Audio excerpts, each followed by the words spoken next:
Hello दोस्तों, कैसे हो? आपका स्वागत है त्रिपान स्टडी सेंटर में।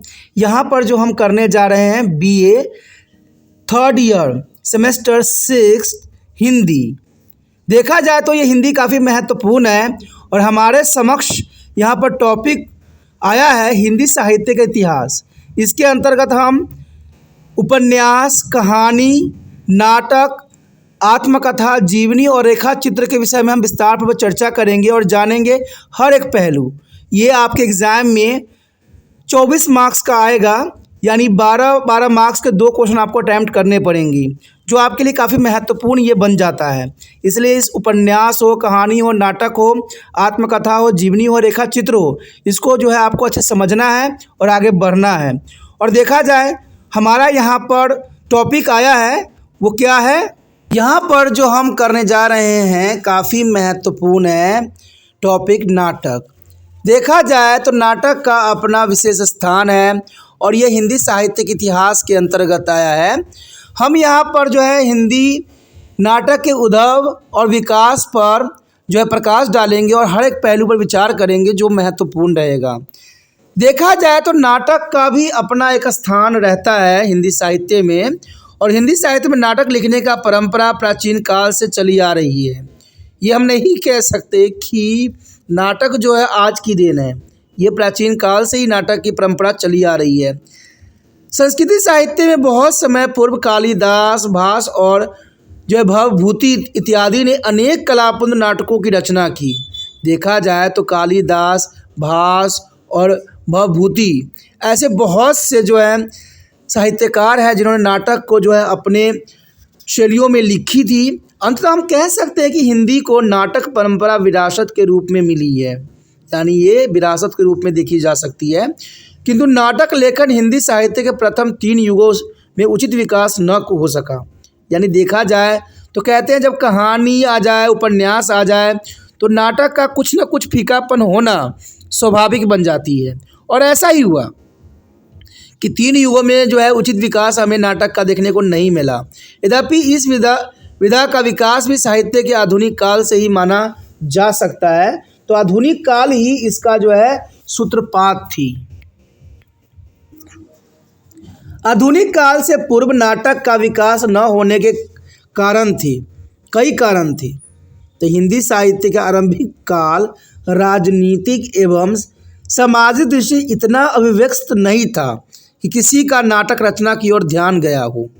कहते भक्ति काल का एक ऐसा युग था जिसमें निराशा थी। भक्ति कवियों ने साधारण समाज के मन में भगवान की भक्ति के गुणगान की इतना महानता स्थापित कर दी कि वह अपनी सामाजिक अवस्था को भूल गए, और इसी कारण इस काल में भी नाटक का विकास न हो सका, क्योंकि भक्ति जो थी वो चरम उप थी। कहते हैं रीति काल में भारत पर मुसलमानों के शासन पूर्णतः स्थापित हो चुका था और इस वातावरण में नाटक का लिखा जाना संभव था। किंतु इस्लाम धर्म में नाटक को धर्म विरुद्ध माना जाने के कारण इस युग में नाटक रचना की ओर किसी का भी ध्यान नहीं गया। क्योंकि देखा जाए तो समय काल का जो है प्रभाव हमारे साहित्य पे सबसे अधिक देखने को मिलता है। देखा जाए तो आधुनिक काल में गद्य में विकास के साथ साथ नाटक की रचना की ओर जो है साहित्यकारों का ध्यान गया। यानी ये समय काल महत्वपूर्ण इसलिए भी था कि गद्य की रचना अधिक होने लगी। क्योंकि आपको पता ही होगा कि ये वातावरण जो थी इस्लामी धर्म का था, मुस्लिम का प्रसार बढ़ता ही जा रहा था, और मुस्लिम धर्म में ये बात थी कि नाटक को धर्म के विरुद्ध मानते थे। इसलिए इस समय जो है बहुत सी नाटक की रचना नहीं हो सकी। लेकिन ये नाटक जो थी गद्य में विकास हो गई, और इन लोगों ने सोचा कि इन्हें नाटकों के द्वारा वो अपने समाज की वर्तमान समस्याओं को जनता के सामने रख सकते हैं। नाटक क्योंकि दृश्य काव्य होती है, अंततः जनता को प्रभावित करने में इस विधा का प्रयोग आवश्यक हो गया। कुछ विद्वानों ने भरतन जी के पिता बाबू गोपाल दास के नाटक नहुष को हिंदी का प्रथम नाटक मानती हैं, किंतु वास्तव में आधुनिक हिंदी नाटकों का विकास वतेंद्र हरिश्चंद्र के अपने ही नाटकों से हुआ। हरिश्चंद्र जो काफ़ी महत्वपूर्ण कवि थे, देखा जाए तो भतेंद्र जी से पहले कुछ नाटक लिखे अवश्य गए, किंतु नाटकीय कला की दृष्टि से इनका कोई विशेष महत्व उस समय नहीं था। और इन नाटकों में प्रमुख है सन 1643 में गुरु गोविंद सिंह जी द्वारा रचित चंडी चरित्र। ये काफ़ी महत्वपूर्ण नाटक था जिसको 1643 में गुरु गोविंद सिंह जी ने लिखा था। चंडी चरित्र सन 1700 में महाराजा शिवनाथ द्वारा रचित आनंद रघुनंद ईश्वर प्रसाद द्वारा चरित्र उषा अनुरुद्र और मुकुल हनुमान खटक द्वारा चरित्र थे जो काफ़ी महत्वपूर्ण थे। इवन देखें तो आगा हर्ष कश्मीरी का अमानंद भी काफ़ी महत्वपूर्ण थे। अब इस पे विचार उठता है कि हिंदी नाटक के विकास को हम समझने के लिए इसको कितने भागों में बांटें। तो देखा जाए तो हिंदी के विकास में समझने के लिए हम इसको 4 भागों में बांटेंगे, लेकिन देखा जाए तो इसमें 5वां भाग भी आएगा। चलिए देखते हैं वो 5 भाग कौन कौन से हैं। देखा जाए तो हिंदी नाटक के विकास को समझने के लिए विद्वान इसे 4 भागों में बांटते हैं, लेकिन देखा जाए तो वास्तविकता ये 5 पाठों पर आश्रित है। कहते हैं हम इसको जो है भारत युगीन नाटक लेंगे सबसे पहले, उसके बाद पूर्व प्रसाद युगीन नाटक, उसके बाद लेंगे प्रसाद युगीन नाटक, उसके बाद प्रसाद यंत्र नाटक और नवीन युगीन या साठोंतरी नाटक। तो ये 5 भागों में इसको वर्णित किया गया है।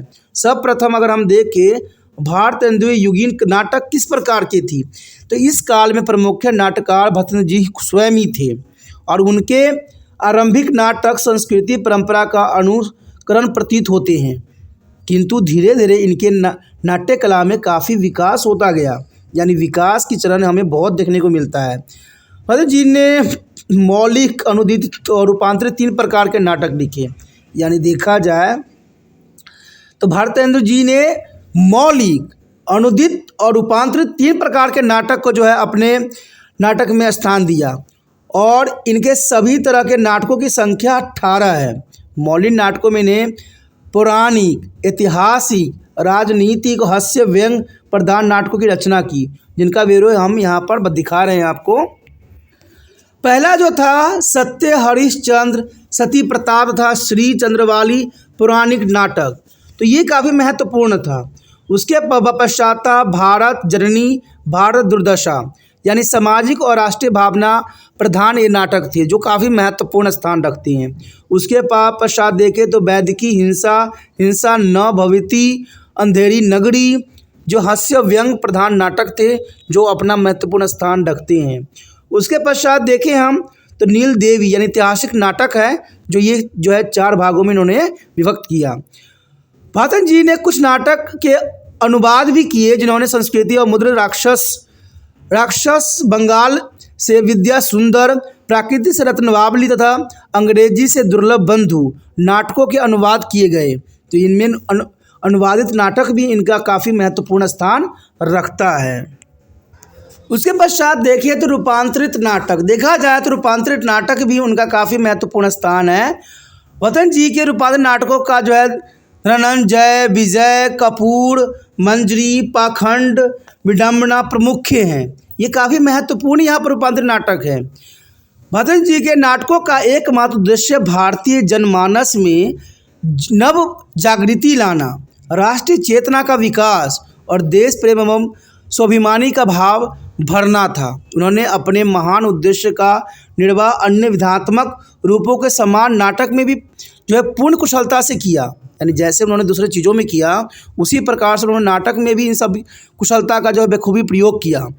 भतेंद्र जी के नाटकों की सबसे बड़ी विशेषता यह है कि उनमें उन्होंने नारी शिक्षा के ऊपर बहुत जोर दिया, नारी स्वतंत्रता के ऊपर, बाल विवाह का उन्होंने विरोध किया और विधवा विवाह का जो है समर्थन किया, आदि विषय पर खुलकर उन्होंने लिखा। कहते हैं इनके लिखे हुए बातें ही जनमानस को काफ़ी प्रेरित करता रहा, जो काफ़ी महत्वपूर्ण यहाँ पर बताया जा सकता है। उसके पश्चात हमारे समक्ष आता है पूर्व प्रसाद युगीन नाटक। चलिए देखते हैं पूर्व प्रसाद युगीन नाटक क्या है। देखा जाए तो पूर्व प्रसाद युगीन नाटक काफ़ी महत्वपूर्ण नाटकों में से माना जाता है। कहते हैं भतेंद्र जी के मृत्यु के पश्चात नाटक लेखन प्रवाह में एक अवरोध उत्पन्न हो गया, क्योंकि जो माताजी जी ने किया उसको आगे बढ़ाने वालों की कमी थी। और इसका परिणाम ये हुआ कि सन 1875 से 1905 तक नाटक की रचना न होने के बराबर रही। यानी ये समय काल काफ़ी महत्वपूर्ण थे। कहते हैं 30 वर्षों में नाटक की जो रचना थी बिल्कुल समाप्त सी हो गई। और सन 1905 से सन 1915 तक के काल को हम पूर्व प्रसाद काल मान सकते हैं। और इस काल में भी मौलिक नाटक बहुत ही कम लिखे गए। यानी अधिकतर जो है फारसी और सेटेरिकल कंपनी का ही बोलबाला इस समय रहा। और इस कंपनियों के लिए अग्रहश्र, कश्मीरी, राधेश्याम और कथावाचक तथा पंडित नारायण प्रसाद वेताब सामान्य और निम्न कोटि के नाटक रचते थे। देखा जाए तो इस समय नाटक की एक सिलसिला ही खत्म हो गई। ये नाटक श्रृंगार से समृद्ध रसिकता प्रधान नाटक थे। यानी इसमें श्रृंगार रस का बहुत ही उपयोग किया गया था और इनका उद्देश्य मात्र दर्शकों को मनोरंजन करना था। किंतु इन नाटकों ने अपने नाटकों को अश्लीलता से अवश्य बचाए रखा। यानी अश्लीलता की यहाँ पर जगह कम थी। तो ये काफ़ी महत्वपूर्ण यहाँ पर बात दर्शाई गई है। देखा जाए तो इस युग में, जिसे हिंदी साहित्य में हम द्विवेदी युग भी कहते हैं, जो बहुत थोड़े नाटक लिखे गए और उनका ब्यौरे इस प्रकार हम दे सकते हैं कि मिश्र बंधुओं ने नेत्र मिलन और मैथिली शरण गुप्त ने तिलोत्तमा और चंद्रहास, प्रेमचंद ने कबला तथा मक्खन लाल चतुर्वेदी ने कृष्ण अर्जुन युद्ध नाटकों की रचना इस समय काल में जरूर की। और ये नाटक प्रायः उस पाठक नाटक ही थे और रंगमंच की दृष्टि से असफल नाटक माने गए। तो देखा जाए तो इस समय ऐसी कोई भी नाटक नहीं आई जिसका जो है काफ़ी महत्व रखे। कुछ अभिनय नाटक भी इस युग में लिखे गए, जैसे मद्रनाथ भट्ट के विवाह विज्ञापन और जो है मिस अमेरिका, गोविंद बल्लभ पंत का जो है बरमाला और किशोर लाल गोस्वामी का जो है चौपट चपेट या मयंक मंजरी भी कह सकती हो। ठीक है, तब मयंक मंजरी भी इन्होंने काफ़ी महत्वपूर्ण रचना लिखी। उसके बाद अध्योय सिंह उपाध्याय का रुक्मिणी परिचय और मधुमेह विजय और ज्वाला प्रसाद मिश्र का जो था सीता वनवास तथा बाल देव प्रसाद मिश्र का प्रताप मिलन तथा मीराबाई, ये प्रमुख रचनाएं थे जो काफ़ी महत्वपूर्ण इस समय काल में हुई। उसके पश्चात देखिए तो प्रसाद युगीन नाटक। तो प्रसाद युगीन नाटक किस प्रकार के थे, चलिए देखते हैं। देखा जाए तो प्रसाद युगीन नाटक, कहते हैं प्रसाद युगीन नाटक हिंदी नाटक के क्षेत्र में काफ़ी महत्वपूर्ण समय काल था। और इस समय काल में जयशंकर प्रसाद युगांतरकारी प्रतिभा काफ़ी लेके आए। प्रसाद जी नाटक को बचपन से ही निकाल कर जवानी में ले आए। यानी बचपन से निकाल के जो है प्रसाद जी ने इसको जवानी में लेके खड़ा कर दिया।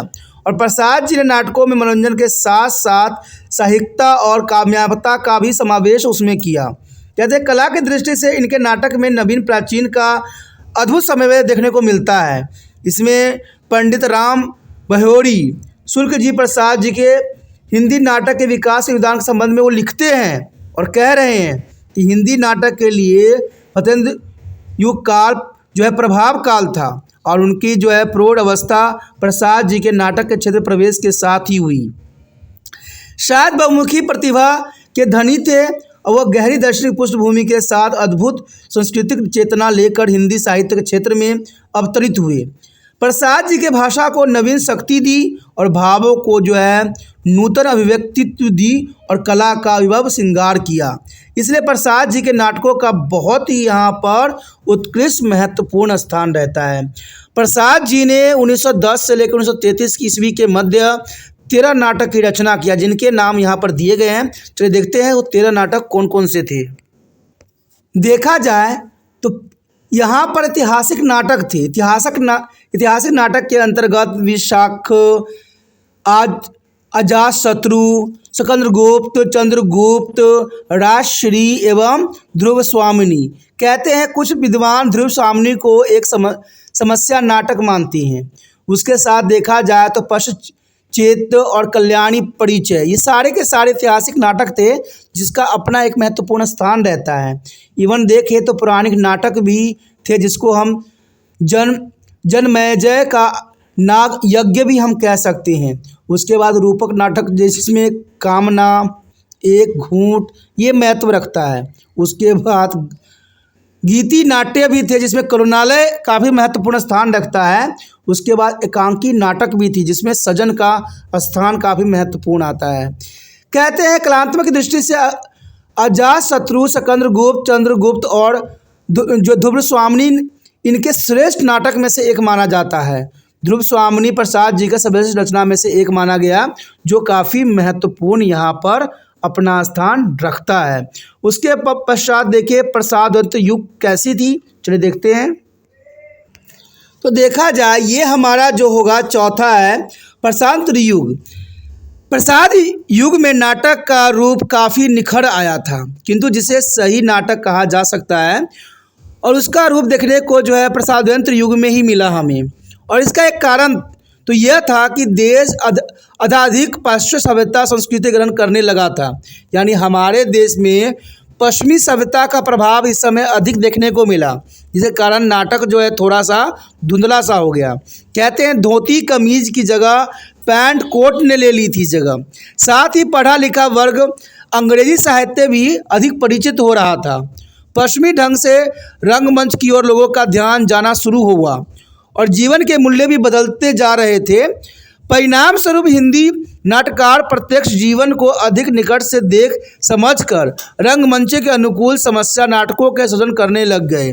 तो देखा जाए तो इस समय पश्चिम सभ्यता का जो है नाटक पर बहुत ही गहरा प्रभाव पड़ा और ये काफ़ी महत्वपूर्ण था। इस युग के प्रमुख नाटकों में लक्ष्मी नारायण मिश्र, सेठ गोविंद दास, उपेंद्र नाथ अश्क और राम कुमार वर्मा और वृंदावन लाल वर्मा के नाम आदर से लिए जाते हैं, क्योंकि इस समय काल में उन्होंने बहुत ही महत्वपूर्ण अपना स्थान रखते हैं। उसके पश्चात देखें तो लक्ष्मी नारायण मिश्र की नाटकालय इवसन, जोला एवं ब्रांड शाह जैसे पश्चिमी नाटककारों से अधिक प्रभावित हुए। उन्होंने सन्यासी, मुक्ति का रहस्य, राक्षस का मंदिर, आधी रात, गरुड़ ध्वज और नारद की वीणा, वत्सराज और विस्तर की लहरें आदि नाटकों की रचना प्रसादवंत युग में ही की। कहते सेठ गोविंद दास ने भी कुछ समस्यात्मक और समाजी नाटक भी इस समय काल में लिखे। इसमें प्रमुख हैं बड़ा पापी कौन, प्रेम या पाप, हिंसा अहिंसा, गरीब या अमीरी, विश्व प्रेम, प्रकाश, नवरस आदि। इन्हें ऐतिहासिक नाटक भी लिखे जिनमें विकास गुप्त, हर्ष कुलीनता, शेरशाह, विश्वासघात प्रसिद्ध हैं।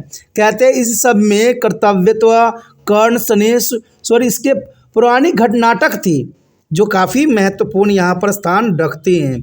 ये सारे नाटक एक अपना विशेष स्थान रखते हैं। उसके पश्चात हम देखें तो स्वातंत्र नवीन युग के जो थे वो किस प्रकार के थे, चलिए देखते हैं। हमारा अंतिम टॉपिक जो है नवीन युग में किस तरह के नाटक लिखे गए। देखा जाए तो उसके पश्चात हमारे समक्ष आता है पाँचवा, लेकिन यहाँ मिस प्रिंट है, यहाँ चौथा लिखा हुआ है, तो इस बात पे को आप इग्नोर कीजिए। ये हमारा पाँचवा पॉइंट है जिसको श्वेतेंद्र नवीन युग के नाम से जाना जाता है। कहते इस समय काल में प्रसादवंत युग काल का कुछ विद्वान सन 1960 तक मानते हैं और नवीन युग का आरंभ भी इसी वर्ष से मानते हैं। इसी कारण डॉक्टर तिलक राज शर्मा जैसे विद्वान इस युग के शतोत्तर नवीन युग की संज्ञा भी देते हैं। हम इसे जो है प्रयोगवादी नाटक युग भी कह सकते हैं, क्योंकि इस समय का भी प्रयोग हुआ था तो हम इसको नकार नहीं सकते हैं। इसे हम प्रयोगात्मक नाटक भी कह सकते हैं। इस प्रयोगवादी प्रक्रिया का आरंभ देखा जाए तो जगदीश चंद्र माथुर के नाटक कनाक्य से माना जाता है और इस नाटक ने हिंदी नाट्य शिल्प को नई गति दिशा प्रदान कर दी थी। माथुर जी का पहला राजा नामक नाटक में पूर्वी और पश्चिमी नाट्य कला के समन्वय प्रस्तुत भी किया गया। देखा जाए तो ये महत्वपूर्ण बात थी। माथुर जी के बाद मोहन राकेश के हिंदी नाटक के क्षेत्र में प्रवेश से सबको चौंका दिया और उसने आषाढ़ का एक दिन देश विदेश में कई बार रंगमंच का प्रस्तुत किया गया। और इसके बाद देखा जाए तो राकेश जी के लहरों के राजहंस और आधे अधूरे और पैरस तले के जमीन नाटक भी काफ़ी पुरातन नाटक में से माना जा सकता है। देखा जाए तो इन कुछ नाटक जो थे मनोवैज्ञानिक थे, यानी इस समय काल में जो नाटक लिखे गए हैं वो मनोवैज्ञानिक थे, जो कुछ प्रतीकात्मक भी थे, तो किंतु सब नाटकों में इनका उद्देश्य आधुनिक युग की विसंगतता को और संकेत करना था। देखा जाए तो आज राजनीति में बहुत उतार चढ़ाव होते हैं, तो उसको जो है काफ़ी आधुनिकता की तरफ इसको इशारा किया गया। दूसरी नाटक है सुरेंद्र वर्मा जी का। उन्होंने अपने नाटक में महानगरी जीवन का वास्तविक सीधा साक्षात्कार प्रस्तुत किया।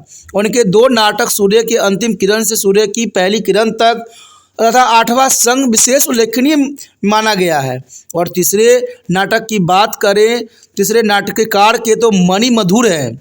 तीसरे जो हैं मणि मधुरकर है, जिन्होंने उल्लेख्य नाटक रस जो है गंधवंध और बुलबुल सराय और छत्रभंग काफ़ी महत्वपूर्ण यहाँ बताया जा सकता है इनके बारे में।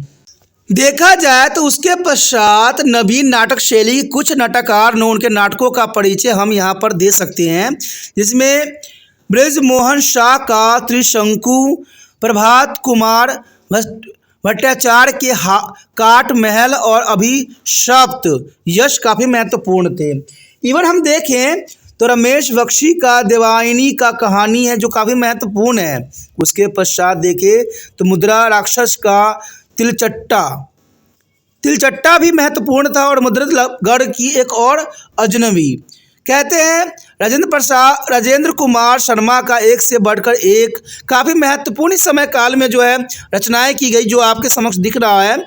पंजाब में भी इस क्षेत्र में पीछे नहीं रहा और डॉक्टर वीरेंद्र महेंद्री दत्त, डॉक्टर शेखर और डॉक्टर विनोदी शाही और डॉक्टर त्रिलोचन तुलसी पुरातन नाटक लिखकर हिंदी नाटक के विकास में अपना जो है महत्वपूर्ण योगदान दिए। और ये काफ़ी महत्वपूर्ण यहाँ पर टॉपिक था, जो काफ़ी आपके लिए ज़रूरी था। आने वाला टॉपिक में जो आपके समक्ष रहेगा वो काफ़ी महत्वपूर्ण रहेगा, आत्मकथा। तो आप बने रहे तिरपान सेंटर के साथ। हम आत्मकथा में उसके उद्भव विकास के विषय में विस्तार पूर्वक जानेंगे, जो एग्जाम पॉइंट ऑफ व्यू से काफ़ी महत्वपूर्ण रहेगा। तो इसके लिए अगर आप चाहते हो कि और भी वीडियो आपको इस पर प्राप्त होता रहे, तो जितना हो सके शेयर जरूर करें, क्योंकि शेयर ही दूसरे बच्चों का केयर है। और यही बात हमेशा तिरपान सेंटर कहता है कि शेयर इज़ केयर, और इसमें आप भागीदारी बन सकते हो। तो ज़रूर शेयर कीजिए। और शेयर करने के लिए कुछ नहीं करना होता है, यूट्यूब से लिंक को कॉपी करना होता है और व्हाट्सएप एड्रेस पर लगाना होता है, जो कि बहुत साधारण है। इतना तो आप ज़रूर ही कर सकते हो और मुझे विश्वास है कि आप करते हो। इसी पे विश्वास हमेशा मेरा बना रहता है। पहली बार आप मेरे चैनल पे आए हो, पहली बार वीडियो देख रहे हो, समझ में आ रहा है, अच्छा लग रहा है, चाहते हो कि और भी वीडियो आपको इसी प्रकार प्राप्त होता रहे, क्योंकि ये सब बातें आपके लिए होती है तो ये महत्वपूर्ण है। और इसके लिए आपको चैनल को सब्सक्राइब करना ही पड़ेगा। अगर सब्सक्राइब नहीं कीजिएगा तो कई वीडियो के नोटिफिकेशन आपको प्राप्त नहीं हो पाएंगे। और सारे वीडियो जो है आपके कक्षा के अंतर्गत जो है प्लेलिस्ट पे उपलब्ध है, तो ये भी आपके लिए महत्वपूर्ण बन जाता है। इसलिए सोचिए नहीं, विचार न कीजिए, तिरपान स्टडी सेंटर को सब्सक्राइब करके अपने मोबाइल में सेव कीजिए।